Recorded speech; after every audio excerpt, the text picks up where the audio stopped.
Good morning and welcome to Rising. We have a perfectly adequate show for you today. It is fine, just fine, simply fine, and we can't wait to tell you all about it. Take it away, Jessica. That was beautiful, Robbie. So Trump made his return to X for a hyped-up interview with Elon Musk that was marred with technical issues. Once the interview finally kicked off about 30 minutes late, the two spoke for roughly 2 hours and talked about everything from Trump's assassination attempt to immigration, the economy, and the future of energy production. Trump's tone was similar to that of a campaign rally. Not much new information was revealed, but at one point, in between Trump's rambling, Musk seemingly pitched a job for himself in the administration. Let's listen. I think it would be great to just have a government efficiency commission that takes a look at these things and just ensures that the taxpayer money, the taxpayers' hard-earned money, is spent in a good way. And I'd be happy to help out on such a commission. I'd love it if it were formed. Well, you're the greatest cutter. I mean, I look at what you do. You walk in and you just say, "You want to quit?" They go on strike. I won't mention the name of the company, but they go on strike, and you say, "That's okay. You're all gone. You're all gone." So every one of you is gone, and you are the greatest. You would be very good. Oh, you would love it. But, you know, if you look at Argentina. Well, I'd be happy to help by the out. way, congratulations. Yeah. I just looked at the number of people that are listening to you and I. At another point, Trump said that he warned Russia's Vladimir Putin not to invade Ukraine. Let's listen. And I said to Vladimir Putin, I said, "Don't do it. You can't do it, Vladimir. You do it, it's going to be a bad day. You cannot do it." And I told him things that what I do, and he said, "No way." And I said, "Way." And you know, it's the last time we ever had the conversation. He would never have done. I got along well with him. I hope to get along well with him again. Trump also spent a lot of time talking about immigration problems. To finish this up, we're going to have the largest deportation in history of this country, and we have no choice. Following the interview, Musk tweeted, quote, "Happy to host Kamala on an X Spaces too." So the first part of the interview was actually largely about the attempted assassination. Yes. Trump said a lot of the same things he said during his speech at the RNC. He said that he felt, so he was asked very pointedly about the Secret Service's performance because Elon giving voice to a lot of the people listening who were like, oh my God, how could they screw this up this badly? And Trump, said very nice things about the Secret Service agents who covered him, also about the local police officer who tried to engage the shooter, who was, Trump explained, really, he painted a pretty compelling picture of it, that the local police officer, tried to climb onto the roof, but had to hold on with both hands, and there's no way he could get to his gun, and the gunman was immediately pointed a gun at him, and he had to drop down. He actually injured himself. Talking about the chaos on the scene, but saying that yes, absolutely, obviously they should have had that roof covered. It should have never been able to happen, and the investigation needs to take place. So that was all very interesting. And Elon said that from his perspective, Trump's behavior, his courage during that moment, Elon thought was very, very inspiring, and Elon kind of implied that led him to his newfound ironclad support, endorsement of Donald Trump. Right. Elon said you can't fake bravery in that moment when things are random and happening. Yeah. But this is a guy who spent, a lot of time watching WWE. I think Trump knows you can fake bravery and strength and make a meal out of a moment. Well. But he did also say at the RNC he was never speaking about this ever again, and he was only going to tell this story this one time. That's true. But I think he misses the feelings around him and the energy around him right after this happened. And by telling this story again, he wanted to bring it back. Well, I mean, Elon asked him about it, so he couldn't have said, I guess he could have said no comment, but that's not a very Trump thing to do. You're right, he said he wasn't going to talk about it again. He mostly said the things he said. Then I don't think, look, you can have whatever attitude about Trump you want. I think it was incredibly brave to stand up, put your fist in the air. You don't know if there are other shooters. There's still going to be bullets flying.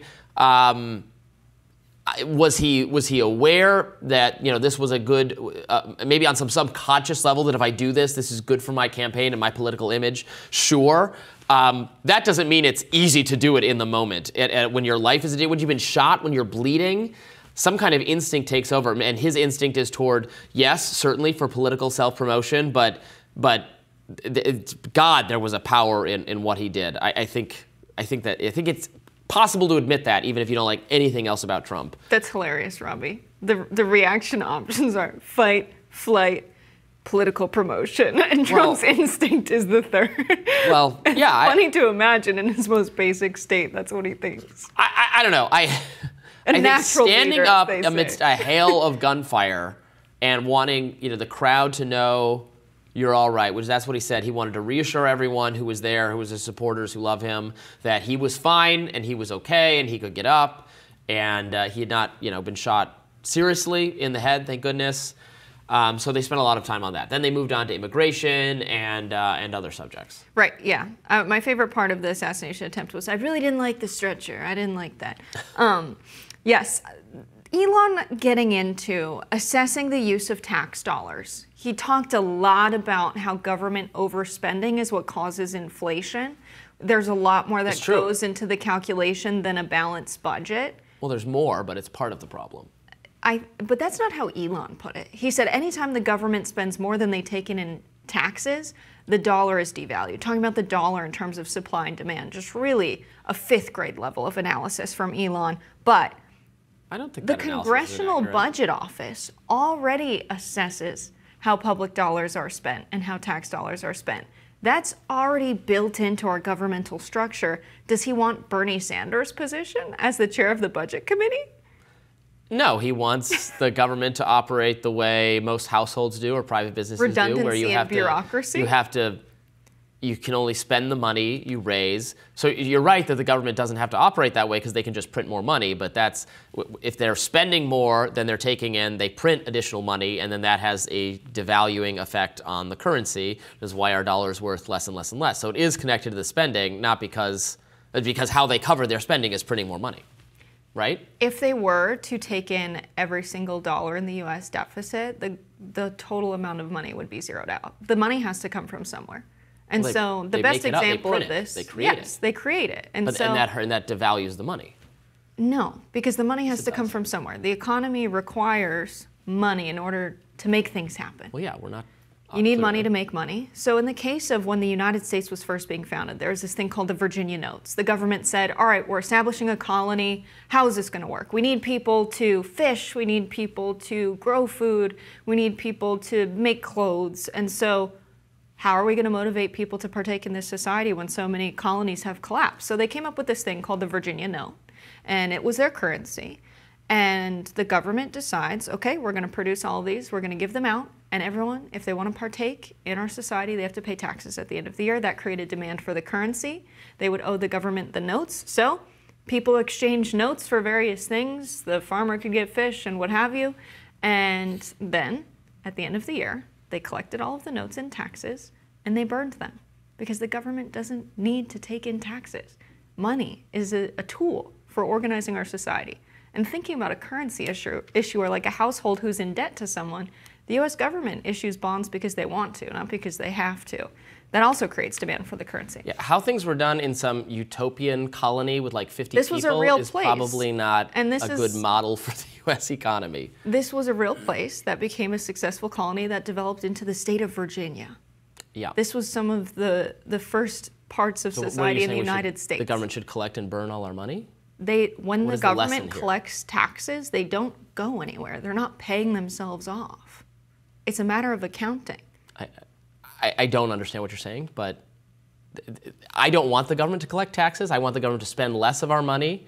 You're right that money has no, I think we're just talking about, I agree and understand that money has no intrinsic value, is like the innovation for how we move to a more efficient economy from like a barter economy, but that it's representing the fundamental issue where people have stuff and want to exchange the stuff they have for other stuff. And instead of being like, here's some lumber for some bricks, you have, here's some lumber, how much money are you going to give me for it? And then I use that money and then I buy bricks or whatever else. But it's not, yes, the money has no intrinsic value, but if the government just floods the supply with more and more money, then people start saying, the effect of that is then the price of everything goes up because there's more money in the supply. There's an initial onset where, like, the person who creates lumber in our society today, you need to purchase the big trucks that they carry the logs on. You need to purchase the machinery to cut down the trees. You need to pay workers to go out and do the logging.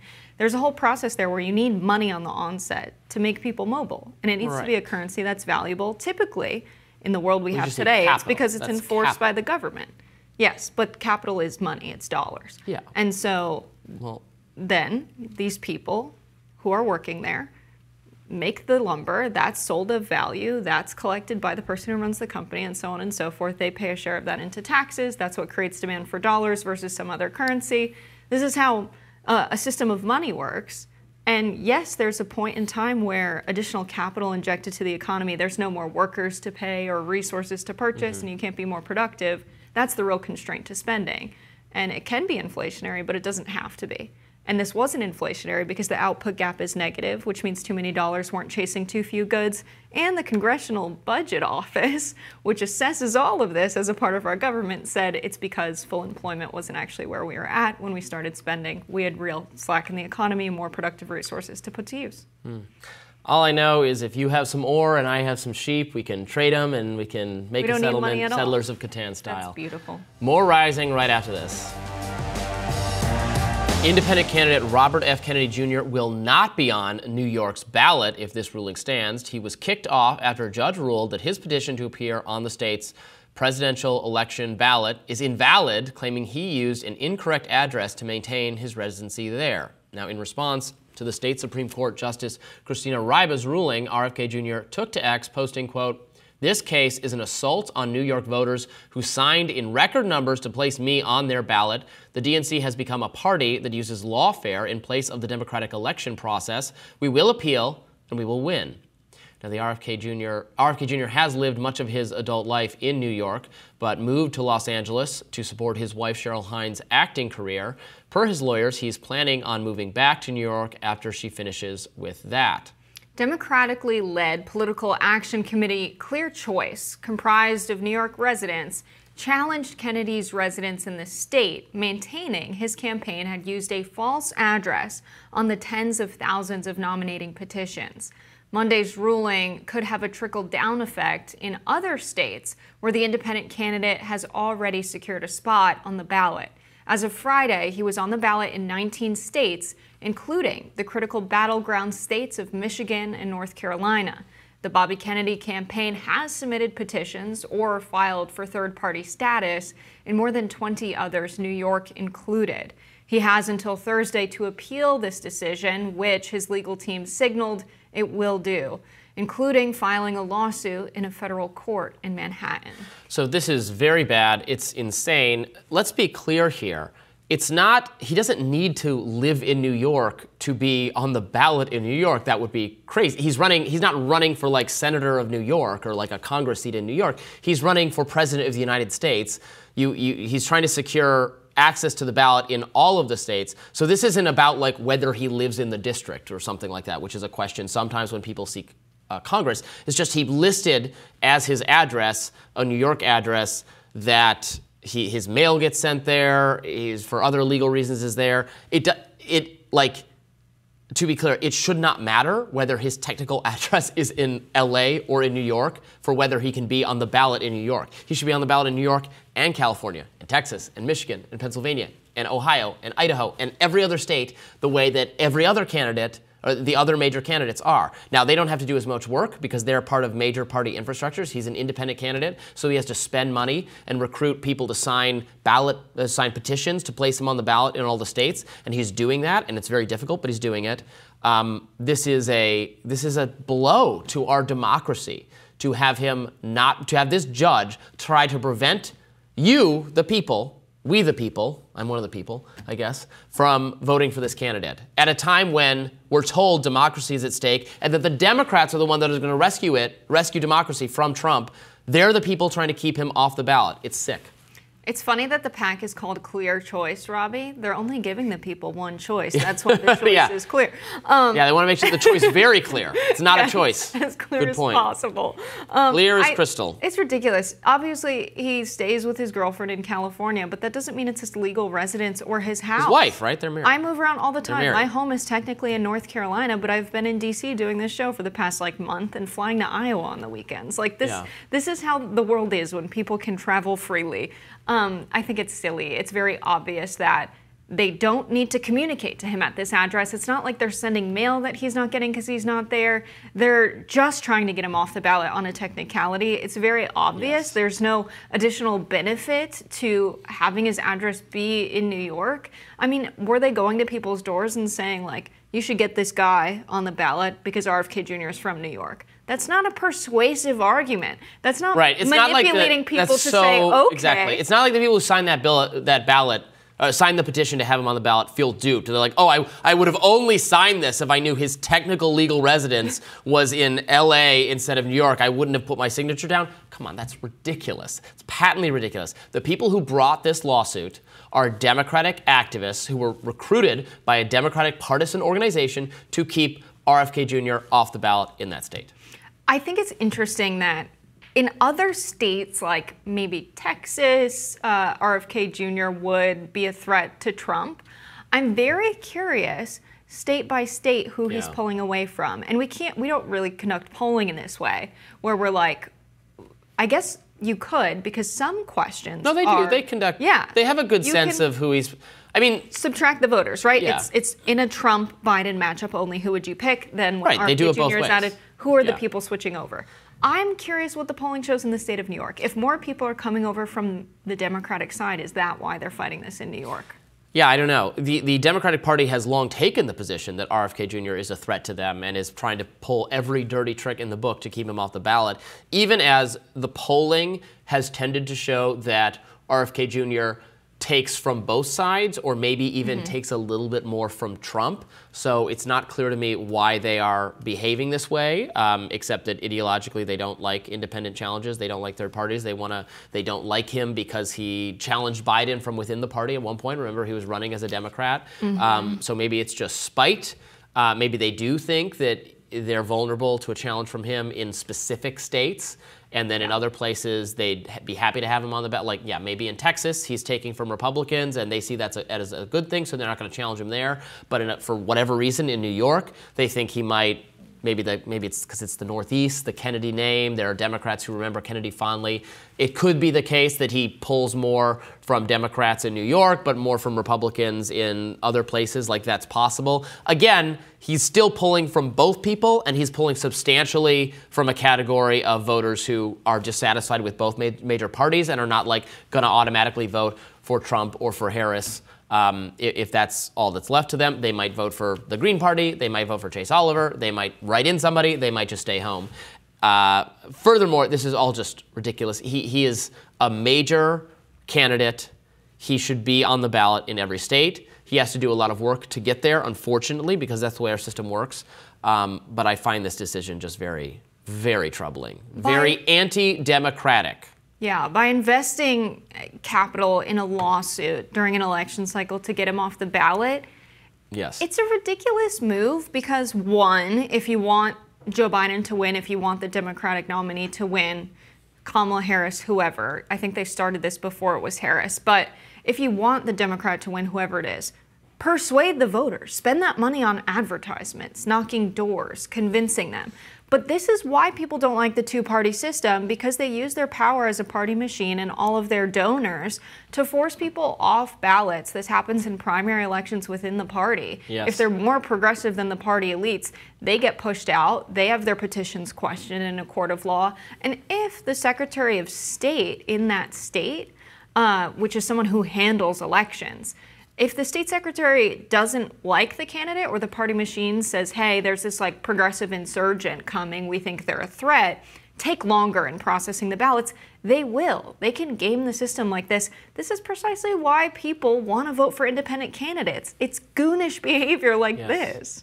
Yes, it's really shameful, and we will continue to follow any legal challenges that arise there. RFK Jr., as we said, is planning on challenging that decision. Stay tuned. More Rising right after this.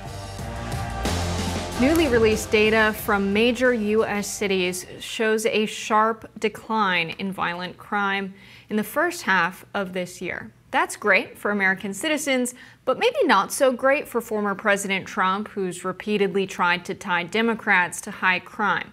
For example, here he is speaking about crime at the RNC. Let's watch. And terrorists are coming in at numbers that we've never seen before. Bad things are going to happen.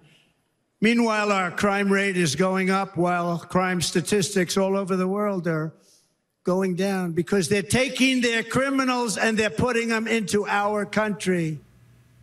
54 of the 69 major cities saw drops in violent crime, with Columbus, Ohio, seeing the largest drop at 41% so far in 2024.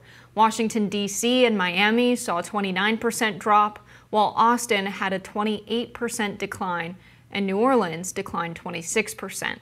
President Biden celebrated the news, releasing a statement, quote, "When Vice President Harris and I took office, our nation had just seen the largest increase in murders ever recorded during the previous administration. Immediately, we got to work to make communities safer. Today, new data confirms that our efforts are working and violent crime is at a 50-year low. This did not happen by accident. Our American Rescue Plan, opposed by every Republican in Congress, delivered $15 billion to cities and states to invest in public safety and violence prevention, keeping cops on the beat while working with community leaders to interrupt and prevent crime." But Trump is not buying that America is safer under Biden. He tweeted yesterday, quote, "Are you better now off than you were when I was president? Our economy is shattered. Our border has been erased. We're a nation in decline. Make the American dream affordable again. Make America safe again. And make America great again." So crime and violent crime is going back down, which is a good thing.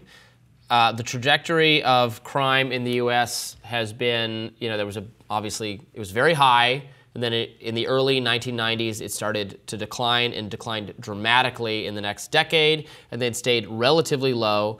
In 2020, the murder rate skyrocketed. 2020 was the biggest single-year increase in murders recorded in a very long time, and even up through 2022.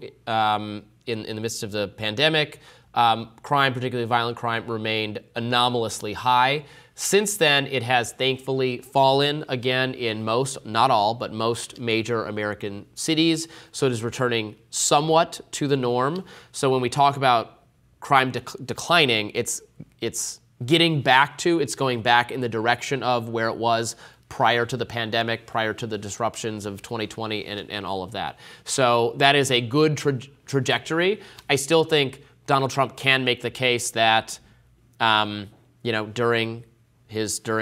Biden's presidency, crime became anomalously high and now has receded somewhat, and that is a good thing, but that you were even safer before Biden was president, and that he can do more, Trump can make this case, to make crime continue falling even below where it was prior to the spike. Well, it's not just as low as it was prior to the spike. Crime today is at a 50-year low. So we're not just talking crime returning to pre-COVID levels. Crime is at a 50-year low. So that's significant work. I mean, I wouldn't credit it as much to investments in police as I would credit it to investments in the economy and ensuring working people are doing better after the pandemic. The American Rescue Plan was a policy that did that. There are a lot more infrastructure projects. They've made sure projects like the high-speed rail out in Vegas is a public-private partnership where all of the jobs created are good union labor. I talked to some of these workers and I said, what does a job like this mean to you working on Brightline? And he didn't really care much about who the president was, who got it done, even locally. He just said, this is a guaranteed job. I have guaranteed work for the next 5 to 10 years.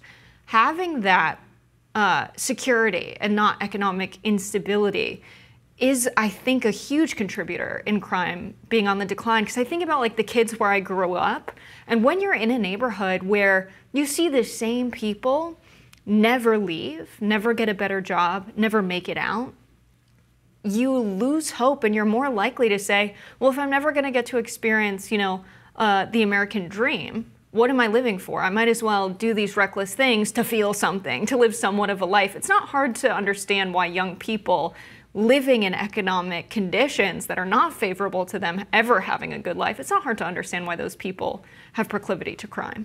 Sure. Again, and not everywhere is equal. Like the city we live in, for instance, that I live in, that maybe you'll live in someday soon. Washington D.C. had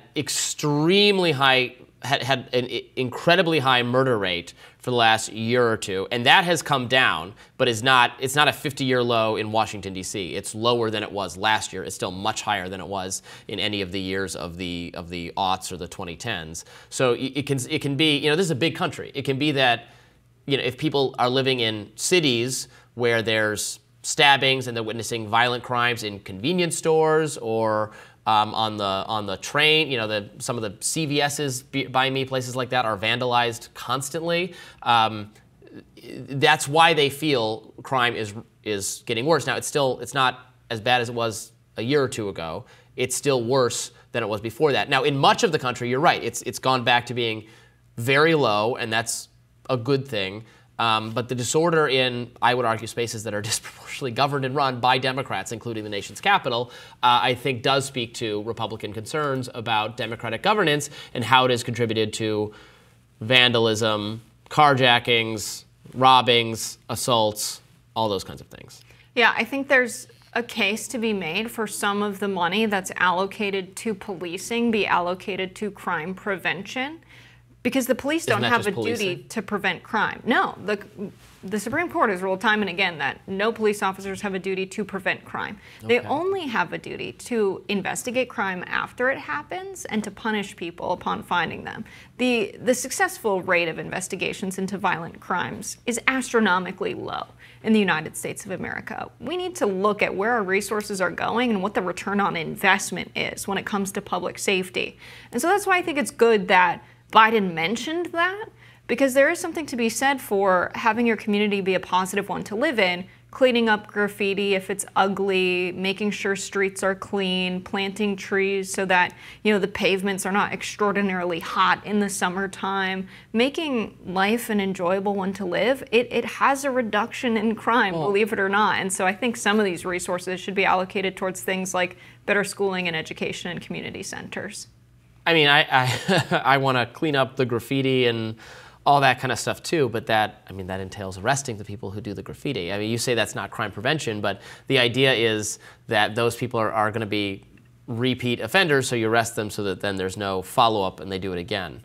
We can't have precognition like in Minority Report or something where we predict that people are going to commit crime, but there's a lot of, particularly the violent crime, people get arrested, then you find out, they've stabbed however many other people and they just got let out back on the street again. Intervene at that level with the police and you would take care of much of the problem. Yeah. I mean, this is what Republicans are arguing, at least, that it's a lot of criminals who are well known to authorities, who are released, who are not charged. In D.C., it's specifically because the judges have made it, the judges which are appointed by the president rather than elected by the people who live in the district, or appointed by people who are elected by people who live in the district, have taken a position that you can't charge anyone for anything. And so we have the element of the population that is responsible for the extraordinary majority of crime not being policed sufficiently. Yeah, we have so much money going towards our police that this idea that more money to the police will somehow fix the issue. I didn't say more money to the police is going to fix any issue. I don't think more money to any government department is going to fix any issue. I think that but you think more money to education is going to fix? I'm that's consistent. Actually proven in statistics that additional money given to education does reduce crime in an area. No, I don't believe that at all. Okay, you don't have to believe the research. The research has been done, and there's a clear, solid causal correlation. I mean, there's also research that shows more money spent on policing does reduce crime. Where? we've had experts on the show cite that research. So in the United States today, according to the Bureau of Justice Statistics, in 2022 they found that 41.5% of violent crimes are ever solved and 31.8% of household crimes are ever solved. So I find it very hard to believe that investing more money in a police force that is proven to not even solve crimes, let alone prevent them, which is not their legal obligation to do. It's simply to solve crimes and catch criminals and bring them to the justice system. It depends what it's being spent on, but here's the Atlantic. For every 10% increase in the size of the police force, violent crime rates drop by 13%. That's a study cited by the Atlantic. Okay, I'll dig into that study. The Atlantic doesn't do studies, so... Well, that's not a study it's a study cited by the Atlantic. Yes, it's also the case that studies being reported by mainstream journals include information that's inaccurate. I've spent a lot of... So now you're just, yeah. I'm reading directly a study from Pew Research. That's different from reading a journalist's interpretation of a scientific study. So I'm going to go on. I have no... I'm not trying to prove that more government spending makes things better. I don't generally believe that. My point is, you can find on every public policy issues. I mean, you know this. You can find a study that says spending more money on policing makes things better. You can find one that says the opposite. You can find one that says more money on education makes things better. You can find one that doesn't. Which is why I'm not focusing on that, Robbie. So I'm going to go on with what I was saying. According to the Bureau of Justice Statistics, 41.5% of violent crimes are solved and 31.8% of household property crimes were even reported to the authorities. So if you look at the disparity between those who were reported to the police, and it's likely very higher. Most violent crimes and property crimes in the U.S. are not even reported to the police because they're not confident they can solve them because these numbers are so astronomically low.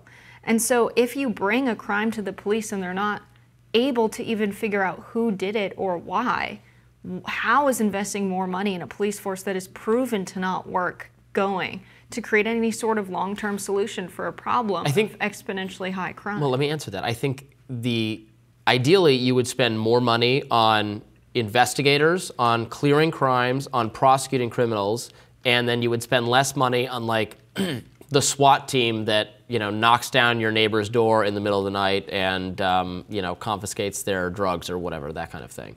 So less money on military-style policing, military-style gear for unconstitutional raids that most Americans don't like, and more money solving crime and prosecuting violent criminals. That would be the Robby solution, but and probably what most people want, but that's my idea. Yeah, there's a lot of data that shows no correlation between increased police spending and crime.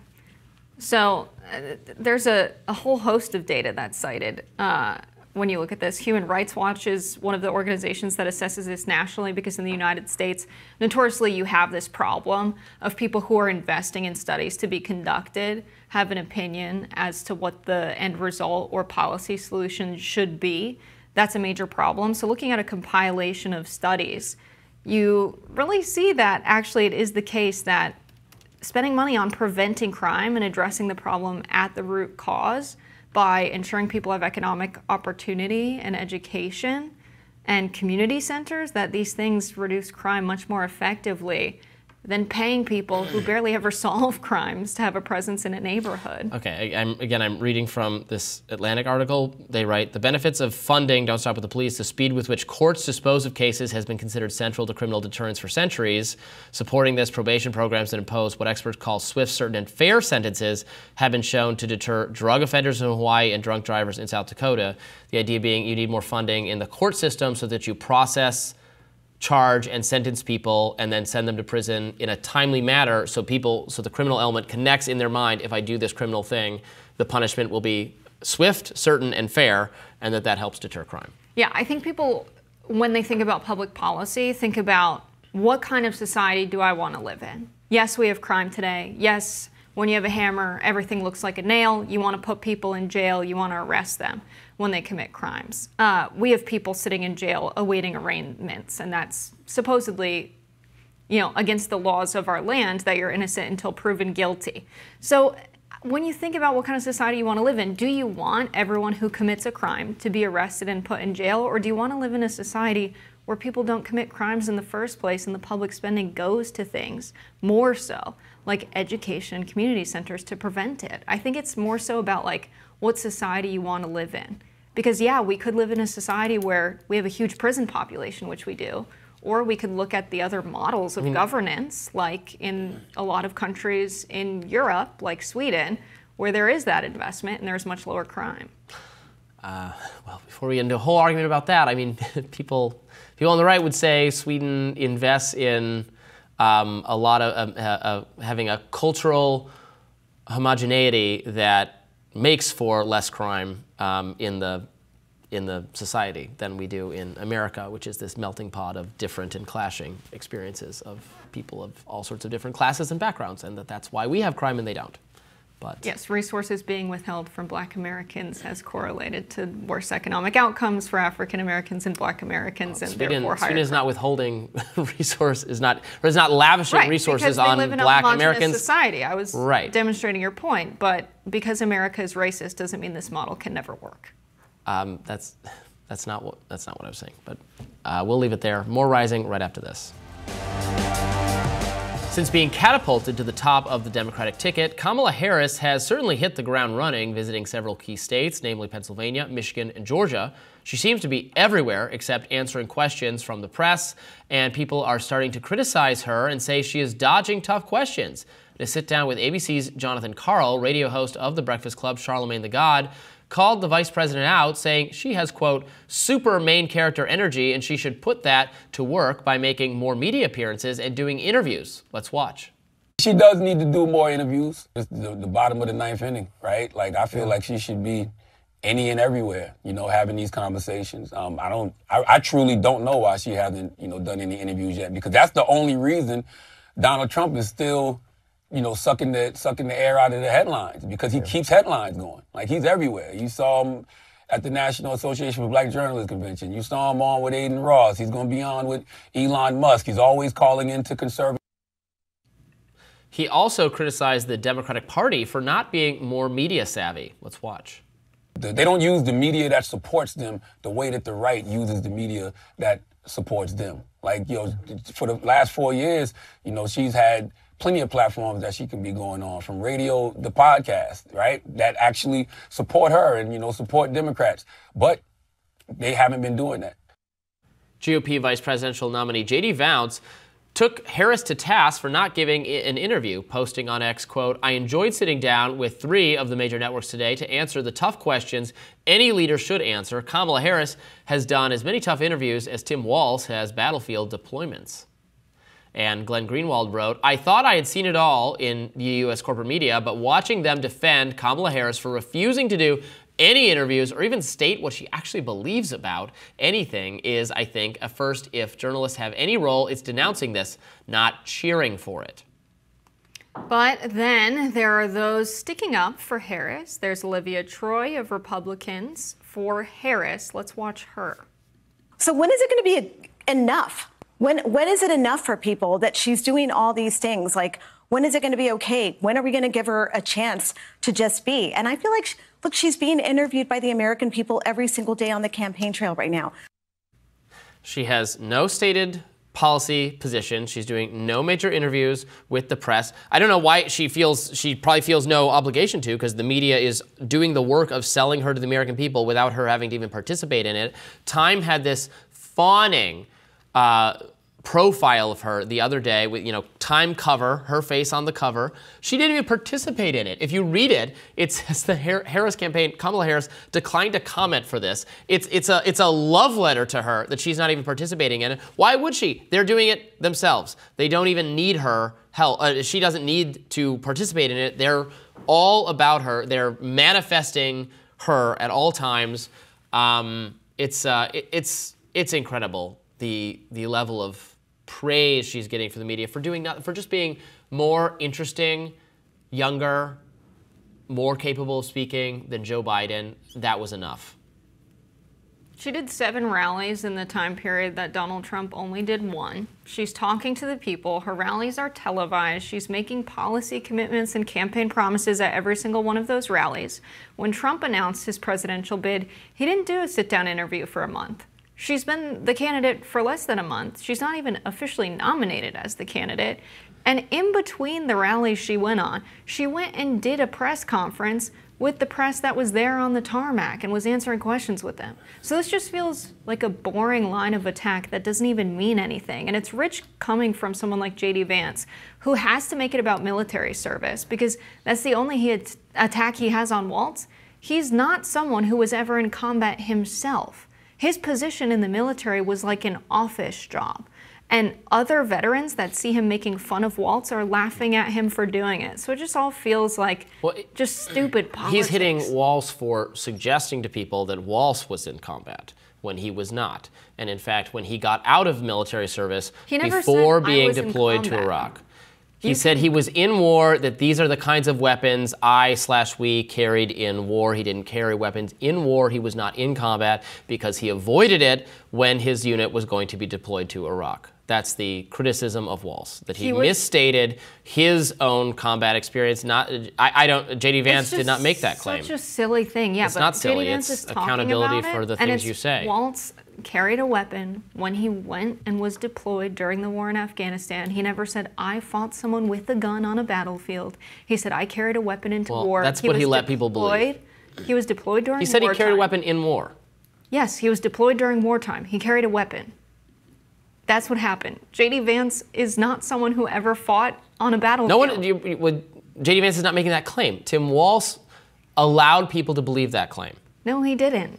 Well, it's just people can silly. he absolutely did. And what they're making this campaign about is ridiculous. You can think it's ridiculous, but it's not ridiculous. It's about people should not misstate their records. I mean, Tim Walz absolutely, he's not the first person to do this. It's very common for everyone from Brian Williams to Hillary Clinton claiming that they had some combat experience. This is a common political foible. I think it's absolutely fair to hammer him over it. He was not clear about his record, and he retired before his unit could be deployed to Iraq, and people should know that. That is true. Yeah, he retired after 24 years of service. The typical retirement age can start at age 20 is when you start that lengthy process of retirement. He was 41 years old. We don't plan on sending 41-year-olds to be on the front lines, Robby. And so, yes, I find the attack line stupid because I would rather these candidates be talking about actually what they're going to do policy-wise. Well, I don't really like that either. But go ahead. You don't like them talking about policy? No, I don't like the things he wants to do. Yeah, and I think it's silly to say, oh, she hasn't done enough interviews, when Trump only did one rally in the amount of time she did. Trump talked for hours last night. And no one wanted to hear that, and he didn't say anything new. What do you mean no one wants to hear that? Millions of people were listening. Kamala Harris's conversation with press on the tarmac had more substance than the conversation between Elon Musk and Donald Trump. And so, of course, they're trying to find problems with the campaign. No one cares if she's doing a sit-down interview other than elites in Washington and members of the press that want to find something to grab at. Her rally sizes are huge. They're upset about that. They're concerned. And so while she's spending all of her days of the week doing rallies and talking to the press in between them and answering questions, what can they make a thing? Oh, she hasn't done a sit-down interview. Really? In the less than 3 weeks she's been the candidate, Donald Trump didn't do a sit-down interview for months. I'm pretty sure the last one before this one with Elon Musk was in April. I don't know. They shielded Biden, the Democrats shielded Biden from scrutiny for weeks and weeks and weeks because there was something fundamentally flawed about his campaign, about him. So if I were the Democrats, I would want to assure America that this new candidate who I suddenly swapped in for the old one is capable of doing a sit-down interview. Biden is not capable of that, as was kept from us by people, including by Kamala Harris, which is something she should be asked about. She should be asked repeatedly. How much were you aware of Biden's cognitive decline at the time where the White House press secretary was trying to treat everyone who questioned that like they were crazy people, like they were seeing fake AI-generated images? That's the problem. The problem is the Democrats have no credibility on this issue because of the Biden cover-up that went on and on and on that Kamala Harris was totally a part of. So look, if she doesn't want to do it, I'm not. Is interviews the only thing she needs to do to reassure the American people? No, she should also be doing rallies and making her case. And I hold Donald Trump to the same standard. I don't really know what Donald Trump thinks. He's not specific enough when he talks about foreign policy in particular, what he would do differently, just saying, well, this would never happen if I was president. Well, why would it never happen? What are you going to do differently? I want to hear more from him too. But I don't know where Kamala stands on a variety of issues because she never had to actually campaign. She's just been the position of being the candidate was just given to her without her having to debate or compete or do any of the normal things you do to get to the part where you're the nominee for president. And it's remarkable. And they're just and the media is letting her get away with it. So you know, if you don't care about that, you don't care about that. I care about it, and I think a lot of people watching probably do. And she can remedy it easily by just explaining what she actually thinks about the issues. I don't feel like I know her. I think the American people don't feel like they know her. They like that she's not ancient and obviously past some point where she can serve in public office the way Joe Biden is. And maybe that's all she's running on, and maybe it'll be enough. But it's not quite enough for me. Yeah, I think because she's up in the polls nationally, it shows that actually showing up to rallies and having those rallies live streamed so people can watch and hear her talk about her policy positions on capping rent, which is in line with what the Biden administration put out, saying that over the next 2 years, corporate landlords, which means they own 50 units or more, according to the press release from the Biden-Harris administration, that they will not be able to increase rents by more than 5%. I have no idea what Donald Trump is going to do when it comes to housing, which is one of the most important policy issues for Americans in the country who are struggling to make ends meet. So there's one thing. She's only been running for 3 weeks. No, she didn't do a sit-down interview, but I feel better about what she would do in the economy if she was president versus if Trump won. All right, more Rising right after this. A top Ukraine military commander says its forces now control nearly 390 square miles of Russia's neighboring Kursk region. In a surprise offensive, Ukraine caught Russian forces off guard, surely embarrassing for Russian President Vladimir Putin. According to the Associated Press, Russian forces are scrambling to the incursion site, which started last week. Tens of thousands of Russian civilians fled Kursk as Ukraine's military moved in. So, will Ukraine's offensive make a difference in its war with Russia? Joining us now to discuss is Jason Beardsley, a senior advisor at Concerned Veterans for America, and also the director of Veterans Initiatives at Stand Together. Thank you for coming back to the show. Oh, thanks for having me. So this new offensive by Ukraine caught a lot of people by surprise, including apparently the Russians. What difference, if any, is this going to make in the war effort? So it's a really good question. Of course, the penetration into the Russian territory not only was a ploy by the Ukrainians, but I think part of that is an indication that they're looking for a way to secure victory or some modicum of victory before a negotiated settlement. They know that this ends at the negotiation table. So if they did not do anything to change the lines, which have been stuck for months, defensive lines along border regions that they are unable to take back, they had to do something different to change the calculus at the table. So I think they took a gamble. They used some of their more professionalized forces, and now they're in something of a vulnerable position with extended lines into Russia, which is not actually the best position to be in for a military offensive. But understanding what was at risk here, I think it was a political gamble. Now, I was listening to BBC this morning. It sounds like Russia's position is still that they are liberating Ukraine from neo-Nazis rather than trying to fight an imperial war here. How does Ukraine taking swaths of land that are Russian land, how does this complicate the message of Ukraine in their war with Russia, their defense against the Russian invasion? And how does this complicate or maybe benefit Russia's messaging? Yeah, that's a really good question. The actual Russian narrative becomes a little bit easier for Moscow to talk about what they're doing to defend their own people. The initial setup about the usage of neo-Nazis to justify this invasion, of course, is a little bit of pomp and circumstance. But at the end of this, where Ukraine is going to lose some benefit is that now they're going to be staring at having to defend this incursion from an envelopment, which is where the Russians can come in and cut off that line to the supply lines back to Ukraine if they're smart about that, and that's not hard to do. So there's a real limit to how long they can sustain this incursion. But if they're smart and they suggest that this is capable, something they have capacity to do, again, this will play benefit to them as it relates to senior partners outside Ukraine. That's the United States. It's Britain. They needed to show something of success here. And so what they're trying to do is just change the calculus, and it was stuck in these lines of defense. So this won't make it easy in the long run, but this was a gambit to make it easy in the near term. And I think they've done that well. Well, does it open up the potential for a negotiated peace arrangement under more favorable terms for Ukraine now that they occupy some kind of Russian territory?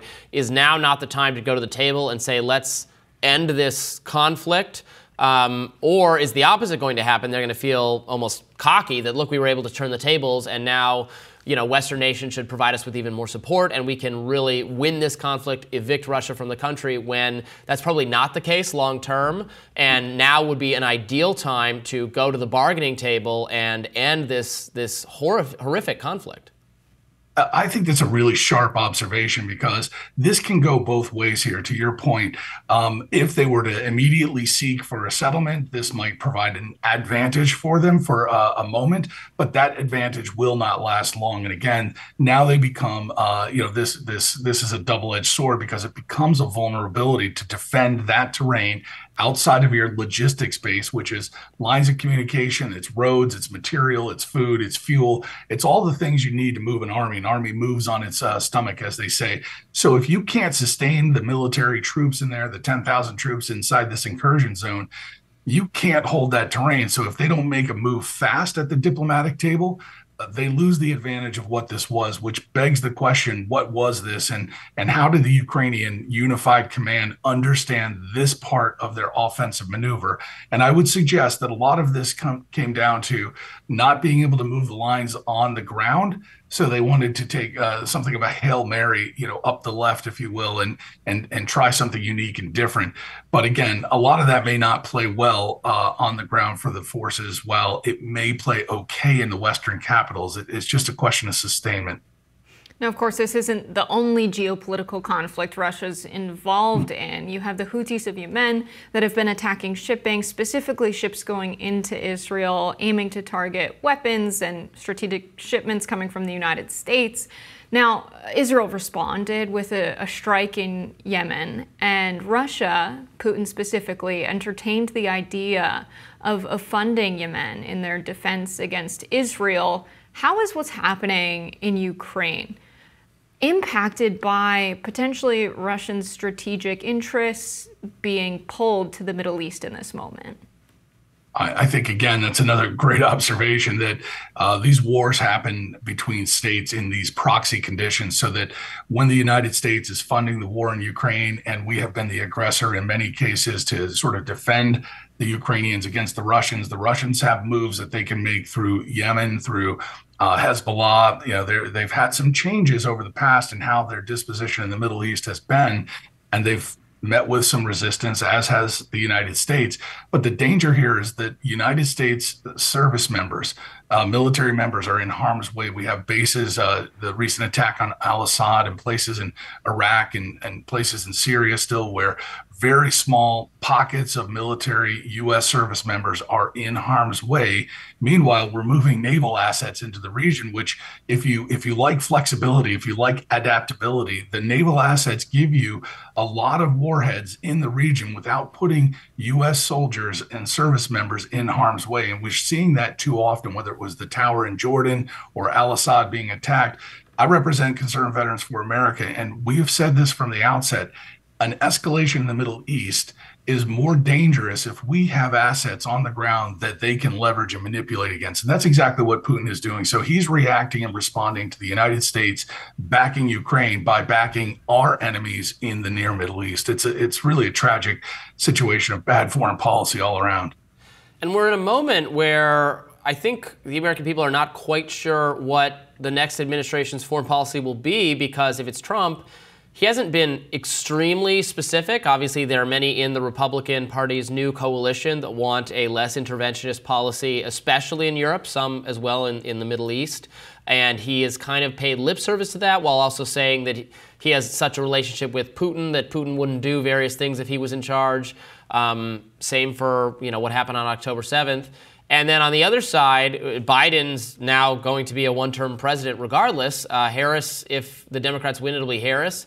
And whether she will break with or have a different foreign policy than her former boss is not at all clear. She is not detailing a lot of policy differences either. The administration right now is emphasizing continuity, even though that is actually frustrating to a lot of her own base's activists. So what is this effect having on our allies and our adversaries or potential adversaries overseas, that we're in a moment now, I think, of profound uncertainty about what the foreign policy direction is going to be?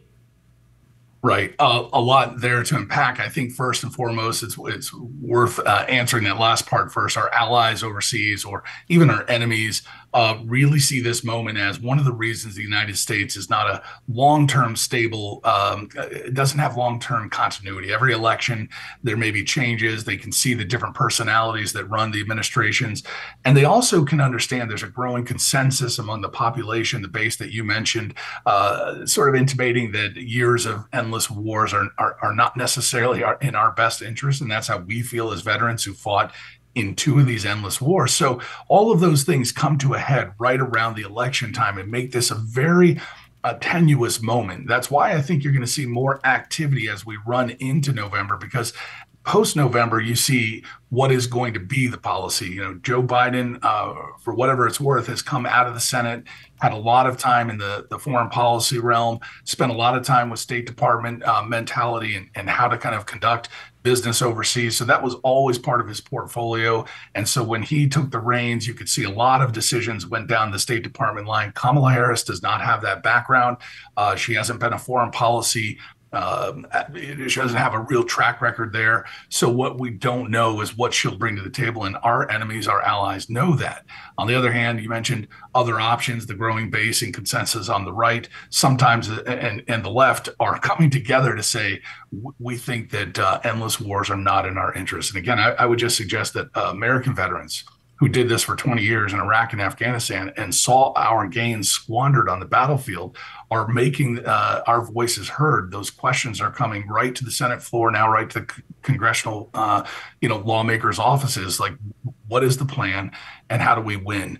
So we're looking for something to really fortify what is America's best interest. And if we can find that, I think we'll back whoever can bring that to the table. Jason Beardsley, thank you so much for coming on and breaking this down. Thanks for having me today. Project 2025, the controversial roadmap and policy plan for a GOP conservative administration takeover in 2025, under fire again, facing scathing criticism, of course, from Democrats, all while former President Donald Trump has distanced himself from it. In fact, he says he knows nothing about it. But now ProPublica has uncovered 23 videos totaling more than 14 hours of content. Let's take a look at some of those. If the next Republican president does not execute a dramatic course correction, there may never be another chance. So if you're not on board with helping implement a dramatic course correction because you're afraid it'll damage your future employment prospects, it'll harm you socially, look, I get it. That's a real danger. It's a real thing. But please, do us all a favor and sit this one out. What do you think about all of about the left's words and definitions in the environment? It's a great point, Katie. They don't stop. Climate change, allegedly, is everywhere. And if the American people elect a conservative president, his administration will have to eradicate climate change references from absolutely everywhere. OIRA is a very small agency, too small actually. It has a staff of about 50. A conservative administration should increase its staffing levels considerably. 50 people are not enough to adequately police the regulatory actions of the entire federal government. OIRA is one of the few government agencies that limits the regulatory ambitions of other agencies. According to ProPublica, a training video or a review of these training videos reveals that 29 of 36 speakers have worked for Trump in some capacity, either on his transitions team while he was president or in the current campaign. The videos were recorded before Paul Dance, the leader of Project 2025, resigned. Here with us now to unpack what the videos say and what would be signposts for a Trump presidency is ProPublica's Andy Kroll. Thank you for coming on with us. Yeah, thanks for having me. So I'm curious how much you think the Project 2025 team, the people working on this training video, felt that this would become the agenda of the Trump campaign, and how close, a Trump 2024 bid is with the Project 2025 agenda.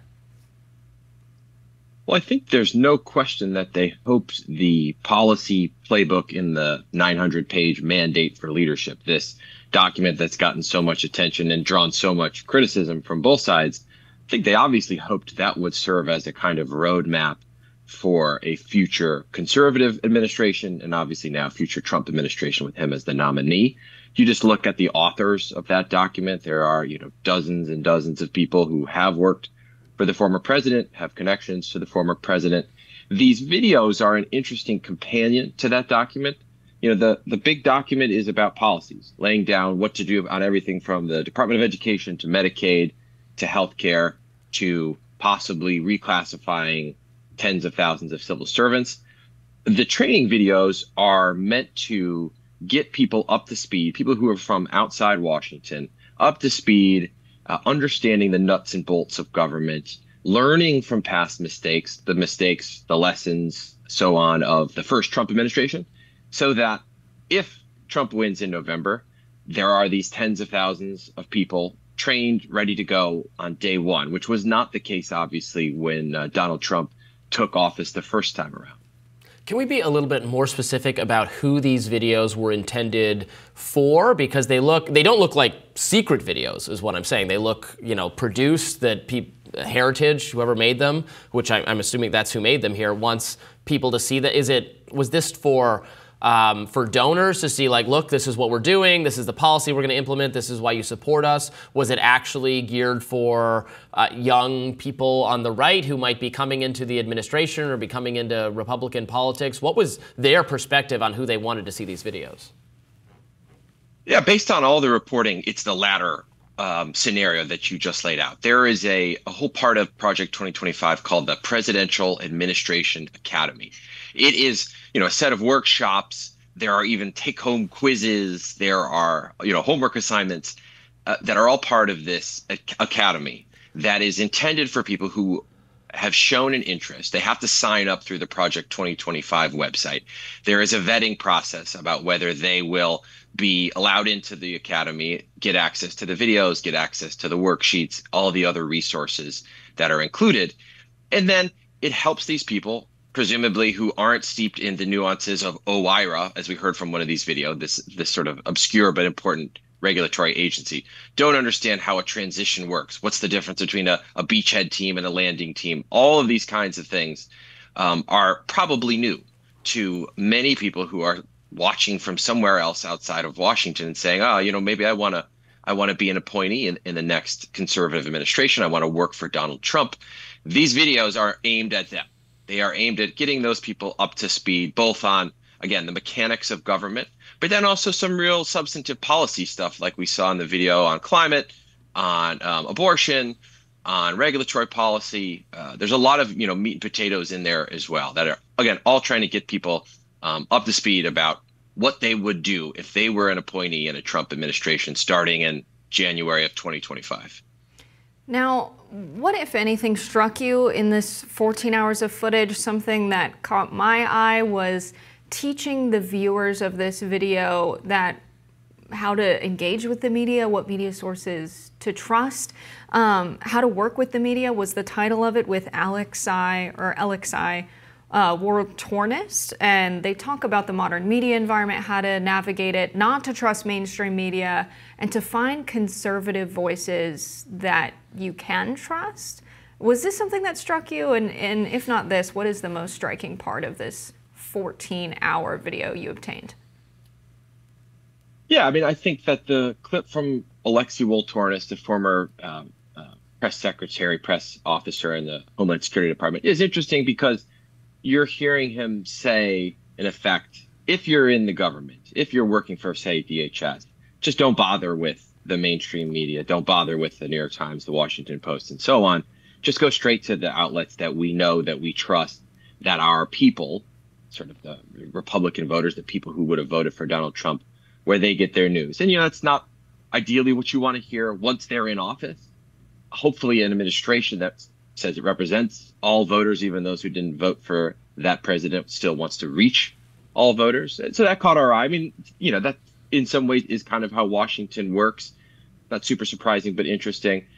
The clips about climate change, there's one in which a former Trump official says they need to eradicate, but future appointees need to eradicate all references to climate change. Obviously caught our eye if you care about climate change policy, clean energy, and so on.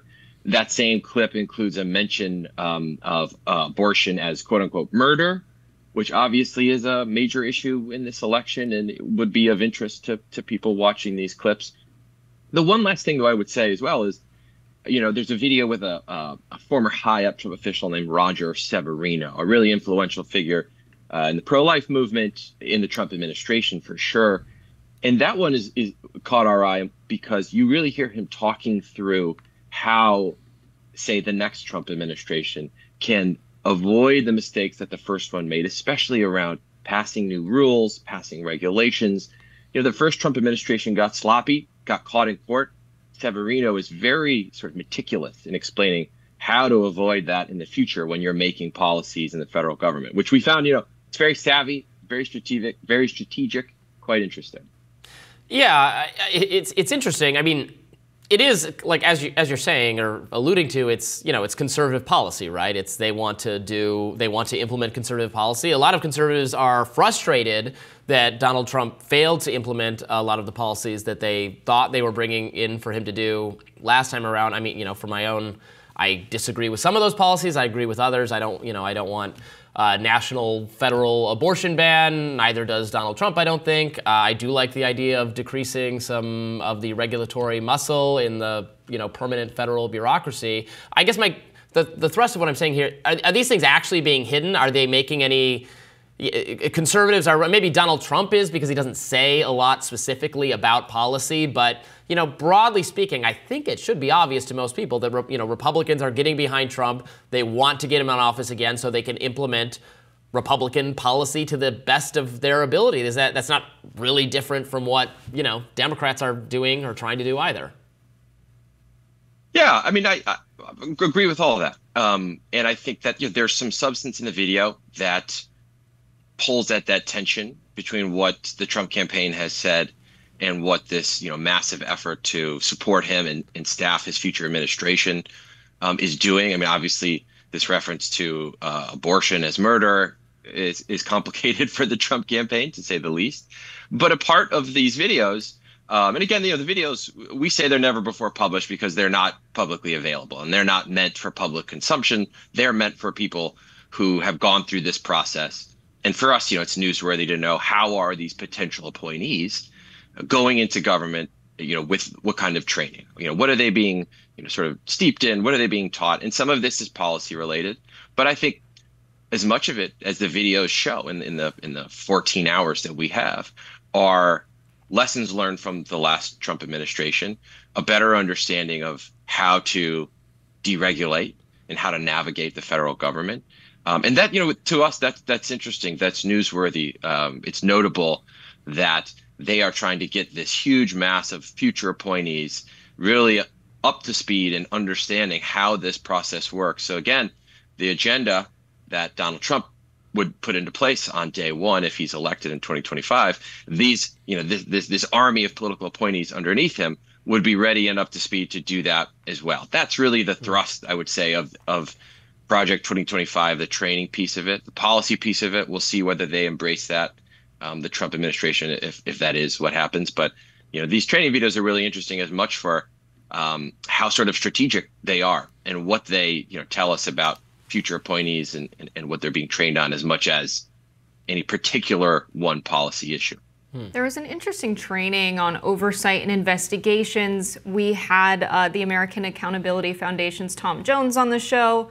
He was on a panel with Mike Howell, who's the executive director of the Heritage Project's oversight project within the organization, or rather Heritage Foundation. I'm curious because that training seemed to be for political appointees on how to avoid investigation and oversight. The training included some advice around when to not put communications on paper and when to only have conversations over voice so that they could not be, recorded. It was essentially a training on how to avoid accountability as a public employee, which was concerning to me. I'm curious what you made of that part of this training. Yeah, that training brought together three, I would say, of the kind of leading oversight investigators on the conservative side. You got Mike Howell, obviously, someone steeped in Trump administration and Capitol Hill experience. You've got Tom Jones, obviously one of the most prolific investigative figures on the conservative side, and then Michael Ding, who is with America First Legal, Stephen Miller's sort of newish outfit. Yeah, so these are guys who are lawyers in a few cases, and also just they know the ins and outs of oversight. And it isn't so much how to conduct oversight, but how to be a federal appointee and avoid having some embarrassing or sensitive email chain that you wrote with a colleague pop up in a congressional investigation, or have a news organization like ours FOIA and receive that, or one of these more partisan outfits. I think Tom references accountable.us, which is a sort of liberal leaning oversight group. It's an interesting kind of twist on this issue. They're taking their expertise and they are using it to help these future appointees, not necessarily conduct oversight, but to not have embarrassing information come to light. And there's more in the clip as well, in this video as well. But I think it's just emblematic of how the expertise of all these different experts that appear in these videos, 36 of them, are brought to bear for these future appointees. And, again, you could say that they are, avoiding disclosing, or they're being coached on how to not put things in writing that would help the public, Congress, oversee their work. But you could also say there's some kind of strategy to this as well, that this is sort of Washington wisdom imparted on future appointees so they don't get themselves in hot water in the future. So there's a lot going on in this clip. But again, there is that sort of strategic side to it for sure. Right. We recently saw a top deputy to Dr. Fauci who was, called before Congress, caught having, written emails with like deliberate misspellings and things like that to make them less subject to FOIA, all that kind of Washington insidery stuff that some of us would like to get rid of rather than, teach the other side to do it expertly as well.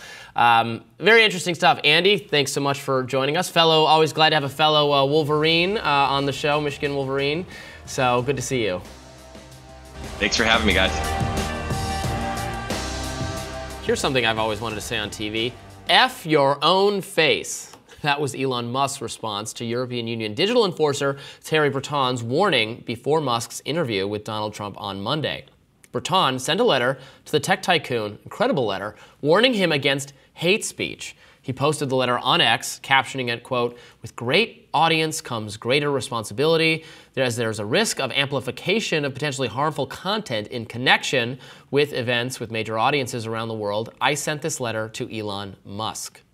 Breton reminded Musk of the EU's rules on promoting hate speech in the letter and said that any violations of the rules could result in further action against X. Meanwhile, Washington Post reporter Cleve Woodson asked White House Press Secretary Karine Jean-Pierre if there was anything there the White House could do about the potential spread of misinformation during the Musk and Trump conversation. This is what she said. Let's watch. You've heard us talk about this many times from here, about the responsibilities that social media platforms have when it comes to misinformation, disinformation. Don't have anything to read out from here about specific ways that we're working on it, but we believe that they have the responsibility. These are private companies, so we're also mindful of that too. Look, it is. I think it is incredibly important to call that out as you're doing. I just don't have any specifics on what we have been doing internally as it relates to the interviews. Not something that I'm tracking, and I'm sure the president's not tracking it either. So if you missed it, the main thing I think the EU is upset about is during a lot of the riots that were going on across the UK, he posted a fake Telegraph article onto X, or rather reposted one that Ashley S. Simpson posted, and he pointed out that they mentioned detainment camps in it. The headline was, Keir Starmer considering building emergency detainment camps on the Falkland Islands. Of course, this is not a piece that the Telegraph ran, nor something Keir Starmer said or has done. Sure, but we got to be very careful here. We have a robust tradition of free speech in America that the EU, I am with Elon here, telling them to F off. And I'm not the only one saying that. I was very pleased to see, for instance, Representative Ro Khanna responded to the letter from Breton and said, in America, we value free speech, including conversations like the one Elon Musk is having tonight with ideas and opinions people may dislike or even find offensive. We don't censor. Ironic, this used to be a European idea advocated by someone named John Stuart Mill. We're getting into very dangerous territory where some EU speech bureaucrat wants to tell Elon Musk that he ought to be careful in what him and Trump, a presidential candidate in the U.S., say during a conversation because it could be dangerous or it could be misinformation. I mean, this is starting to get into some really Orwellian territory. Similarly, so the response from Karine Jean-Pierre that we just played, that was fine. She acknowledged that the government is not really going to do anything specifically about this conversation. Thank goodness. It was met the bare minimum, in my view, of what's acceptable.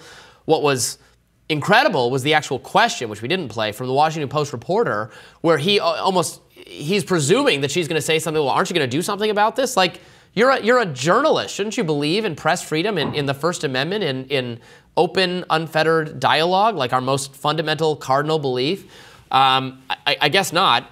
Anyway, yeah, the idea that that this European Union bureaucrat would meddle in a conversation with a presidential candidate, I mean, he has no right to do that. He should have no right to do that, and it's very bad. So, of course, the EU would not have the jurisdiction to do anything about the live streaming of this conversation in the United States. Right. So their letter is very likely specific to the streaming of this across the EU. And a lot of the nations that have joined in on lawsuits against X for their misuse of their users' data. He's already in hot water for that in the European Union. But there are very different restrictions on speech. In the United States, you cannot say things that present clear and present danger. It has to be, something that could start violence. In the UK, they draw the line at just anything hateful. It doesn't have to be violent or present danger. Right.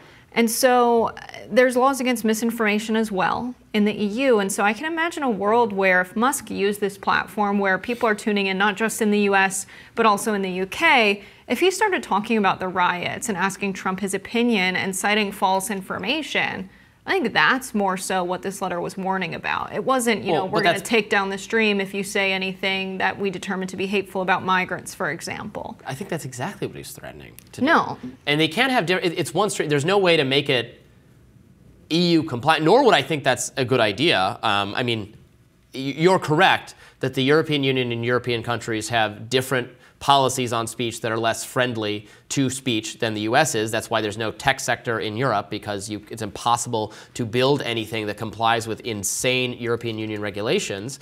But they're going to have what he was implying. He wasn't very specific, but what he was implying is that if hate or misinformation start getting uttered on this stream, you have some duty to correct it or to prevent it from being disseminated.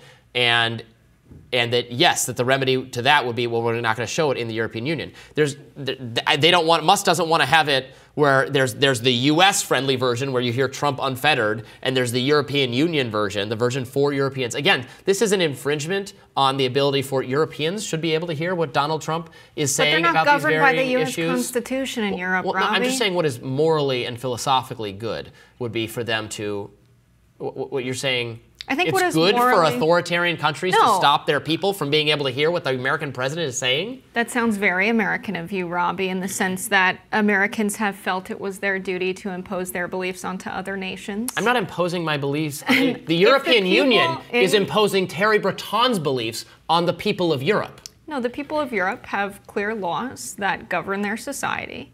And these laws involve restriction on misinformation and hate speech. And so if they determine that Elon Musk, the head of a multinational company, X is based in the United States, but they have access to it over in Europe, if they're spreading misinformation that has consequences, like saying there's detainment camps people are being sent to, this was just last week in regard to the riots in the UK.